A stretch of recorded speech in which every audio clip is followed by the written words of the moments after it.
Good morning, students. I hope that you all are fine. I'm also fine here by the blessings of Allah.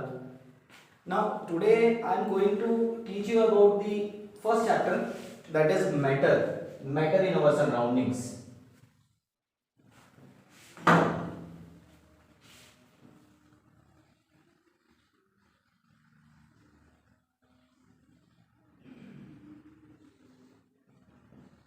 Now, in this chapter, we are going to study about each and everything in a short way. Now, I am going to start with the definition of matter. That what is a matter? Matter means everything. What does matter means? Matter means everything. हर चीज matter कहलाती है.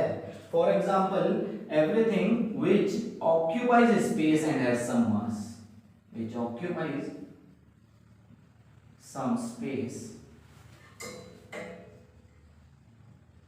and has mass.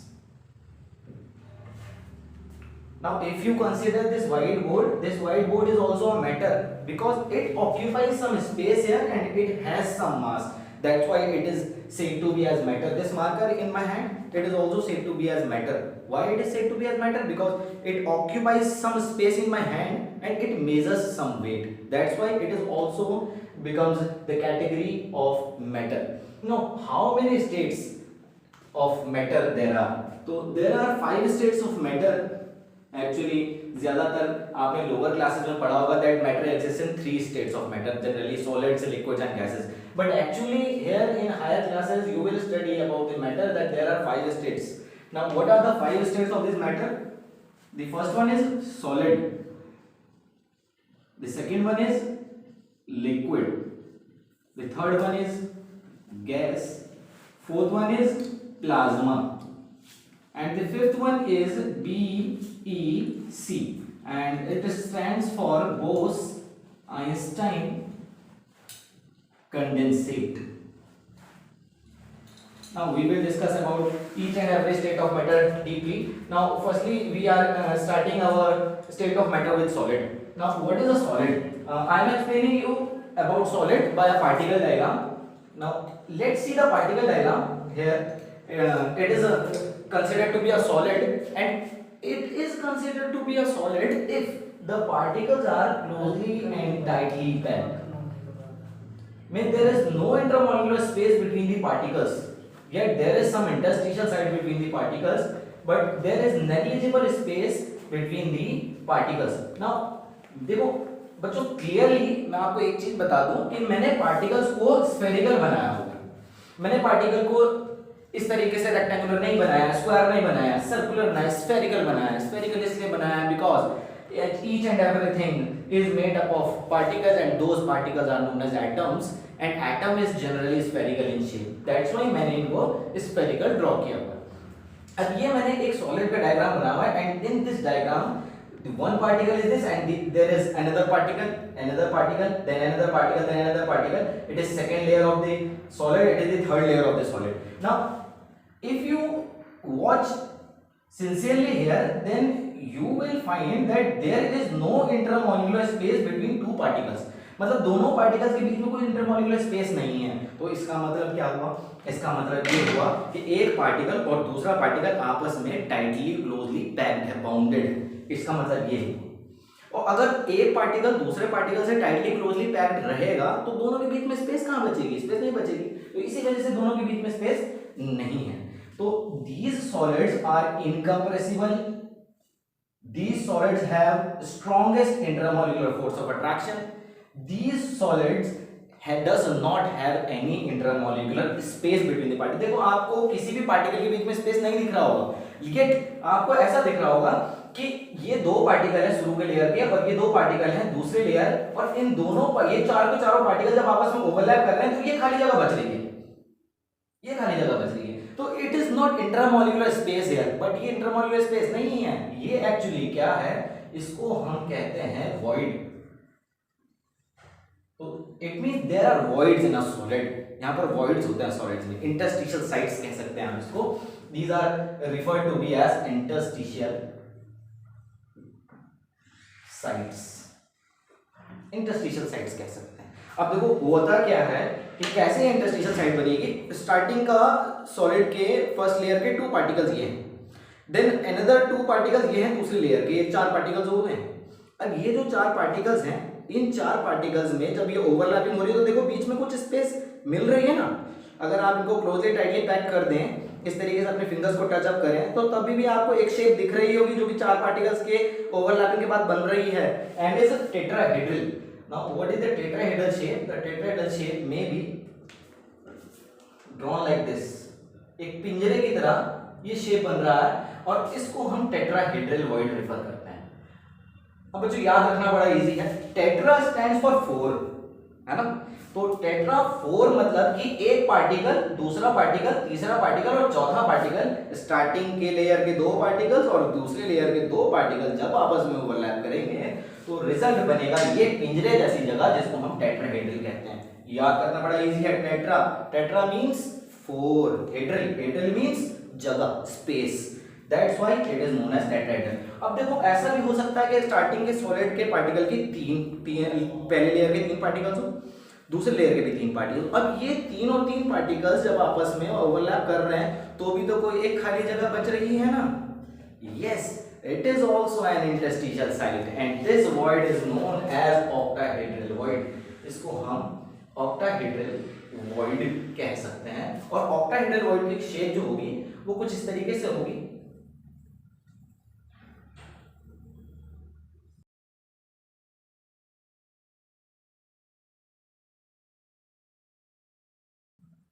Like this, 1 2 3 4 5 6, these 3 particles are of the first layer and these 3 particles are of the second layer, and if these 6 particles overlap with each other then they will make a space and this void is known as octahedral void. Clearly? I will explain you about solids more later in class 12th because there is a whole unit that is solid state and it is our first unit in solid in 12th class. So I am leaving this topic now. I am moving to liquid state of matter. Now I am drawing the intermolecular diagram of this particular state of matter. And if I draw a particular diagram, then what will I see? What will I observe? I will observe that these particles are certainly at some particular distance. It means there is some interparticle distance between the particles. There is some molecular space between the particles and there is weaker interaction between the particles compared to the solid particles। भाई solid के particles एक दूसरे से ठुसे हुए थे, tightly closely packed थे, जबकि यहाँ पर आप देख रहे होंगे कि liquid का particle एक particle और दूसरे particle के space बीच में काफी अच्छा खासा space मौजूद है, इसीलिए हम इसको liquid कह रहे हैं। अब अगर आप यहाँ से एक पार्टिकल को निकाल कर देखें, मैं यहाँ से एक पार्टिकल को निकाल कर देखूं तो ये पार्टिकल और इस पार्टिकल के बीच में इतनी स्पेस है ना, और अगर इस पार्टिकल और इस पार्टिकल के बीच में स्पेस है तो this particle can move, and if this particle can move then it possesses some kinetic energy due to the motion of this particle, means liquid particles possesses kinetic energy। so liquid particles possesses kinetic energy while solid particle, भाई solid particle एक particle और दूसरे particle के बीच में तो space ही नहीं है, और अगर स्पेस है नहीं तो एक पार्टिकल मूव कहाँ करेगा? भाई यहाँ पर तो स्पेस मुझे नजर आ रही है, तो ये पार्टिकल तो मूव कर सकता है, खिसक सकता है इसकी तरफ, लेकिन ये पार्टिकल तो इसकी तरफ जरा सा भी नहीं खिसक सकता। तो फिर अब यहाँ पर क्या करना होगा, यहाँ पर कैसे चेक करेंगे हम कि पार्टिकल मोशन क्या कर रहा होगा? Actually solid particle does not possesses any kinetic energy because it cannot move, but it can only vibrate about its mean position। means solid के जो जितने भी सब्सटेंसेस हैं उनके पार्टिकल्स क्या कर रहे होते हैं, जैसे ये माना ये सॉलिड का पार्टिकल है कोई, तो ये अपने पार्टिकल पे केवल मीन पोजीशन पर इस तरीके से वाइब्रेट कर रहा होता है। It means solid particle possesses only vibratory energy, it cannot move। भाई मूव नहीं कर सकता ना क्योंकि इंटरमोलिकुलर स्पेस नहीं है, तो ये क्या कर रहा होगा? It only vibrates about its mean position, slightly vibrating about its mean position, while a particle of liquid can move। That's why liquids are termed as fluids, because they have the tendency to flow. But these are not known as fluid. These are known as rigid substances, because it cannot extend its boundary, it cannot change its shape with the required temperature. That's why it is termed to be a solid. Now moving to next topic, that is gas. And if I draw the interparticle diagram of a gas state of matter, then what will I observe? I will observe that there is large intermolecular space between the particles, so that one particle can move easily. अब जिस container में हमने gas रखी हुई है ना, माना आपके घर में जो सिलेंडर गैस है 14 किलो गैस आ सकती है, उसमें टोटल वेट वो करता है 28 केजी, क्योंकि 14 केजी का उसका अपना मास होता है अप्रोक्सीमेटली, और 14 केजी उसमें गैस आ सकती है जो कि एलपीजी होती है, लिक्विफाइड पेट्रोलियम गैस, वो उसके अंदर आ सकती है। तो 28 केजी वो वेट कर रहा है। बट माना मैंने कि उस सिलेंडर में वो जो खाली सिलेंडर है 14 केजी ऐसे मेजर कर रहा है, वॉल्यूम कुछ उसने ऑक्यूपाई नहीं कर रखी है, मैं उसमें 1 केजी गैस डालता हूँ, तो 1 केजी गैस करेगी क्या? जैसे ही 1 केजी गैस इस कंटेनर में पहुंचेगी, चाहे ये 14 केजी का ही क्यों ना हो, तो ये पार्टिकल्स क्या करने लगेंगे? ये पार्टिकल्स रैंडमली मूव करने लगेंगे, इधर से उधर रैंडमली मूव करने लगेंगे, और होल ऑफ द कंटेनर को फिल कर लेंगे। पूरे कंटेनर को 1 किलो गैस ही भर लेगी 14 किलो स्पेस को। तो इसका मतलब क्या होगा? इसका मतलब ये होगा कि गैस वह स्टेट ऑफ मैटर है जिसकी शेप भी डेफिनेट नहीं होती, neither have definite shape and nor have a fixed volume, कोई फिक्स्ड वॉल्यूम भी नहीं होती। जिस वॉल्यूम में आप उसको रखना चाहोगे वो उतनी ही वॉल्यूम में स्प्रेड हो जाएगी। इसी वजह से गैस स्टेट ऑफ मैटर के पास एक खास प्रॉपर्टी है जिसको हम कह देते हैं diffusion. Now what is diffusion? एक सिंपल सा एग्जांपल बताता हूँ। ये मेरे हाथ में इंसेंस स्टिक है। इंसेंस स्टिक मतलब अगरबत्ती है। मैंने अगरबत्ती यहाँ पर जलाई। अब जैसे मैंने अगरबत्ती यहाँ पर जलाई तो क्या होगा बच्चों? आपको ये महक आने लगेगी। अब कैसे ये महक आने लगेगी? आपको तो नहीं आएगी, because you are sitting in your homes, in your rooms. But अगर मैं देखूं तो मेरे जो बराबर वाला जो कमरा है वो भी महकने लग जाएगा। कैसे महकने लग जाएगा? एक्चुअली पार्टिकल्स तो यहाँ पर हैं, लेकिन ये जो गैसियस पार्टिकल्स आ रहे हैं इस अगरबत्ती से और जो एयर के पार्टिकल्स हैं, इन दोनों में इंटरमिक्सिंग हो रही है एंड मूवमेंट हो रहा है। किसका मूवमेंट हो रहा है? ये इंसेंस स्टिक के गैसियस पार्टिकल्स का मूवमेंट हो रहा है। And now what is diffusion? Diffusion को हम ऐसा कह सकते हैं simply intermixing of different types of particles. अलग अलग तरीके के पार्टिकल्स आपस में इंटरमिक्स हो गए। या फिर हम ऐसा कर सकते हैं the movement of particles, the movement of molecules from a higher concentration region to a lower concentration region. भाई खुशबू वहां पर आएगी ना सबसे ज्यादा जहां पर हायर कंसंट्रेशन ज्यादा, जहां अगरबत्ती जल रही है, और धीरे धीरे उस जगह पर पहुंच जाएगी जहां पर उसकी कंसंट्रेशन जरा सी भी नहीं थी। तो बस इसी प्रोसेस को तो डिफ्यूजन कहते हैं।